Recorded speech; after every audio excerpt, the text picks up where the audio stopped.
Michigan, which dropped 10 spots to 17th in the AP poll after the loss, will play the Hoosiers Saturday in Bloomington. "It was a tough loss," safety Josh Metellus said this week of MSU. "Not something you expect, not something you want to happen, but the way we take it is as we take any other game, and just come back, and just focus on the next one, because the next one's more important than the last." Michigan's defense is ranked number 1 nationally, while the offense continues to struggle and is ranked among the nation's worst in tackles for loss and sacks allowed. Against Michigan State, the Wolverines had 5 turnovers, including 3 interceptions, and John O'Korn was sacked 4 times. This is when teammates are tested, but the players say their focus has not wavered. "We just want to stay together as a team," Metellus said. "Don't put the blame on nobody. Don't make anybody feel bad. You just try to make sure the whole team stays together and stress the little things and make sure we focus on what's more important."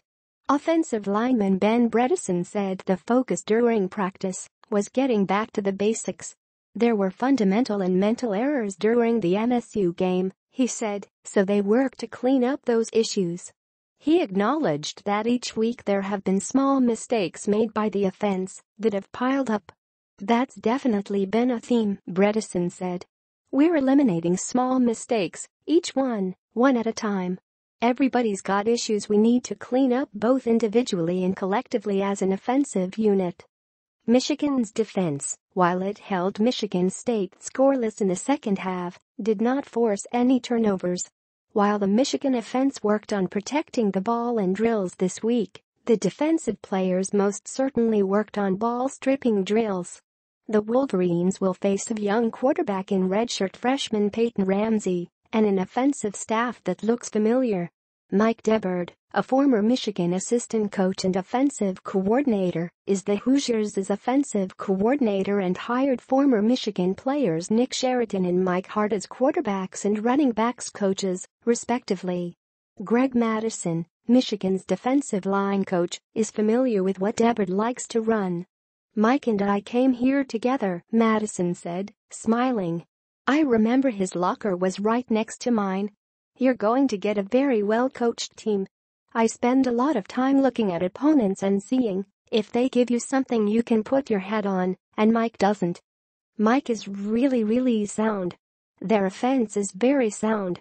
I really see the difference with him there. They're a very good team and a very good offense because of that. You can see Mike in it. There's a difference in the backfield set. The difference is in some of the plays they run and what they're really trying to do. You can see Mike's influence on it."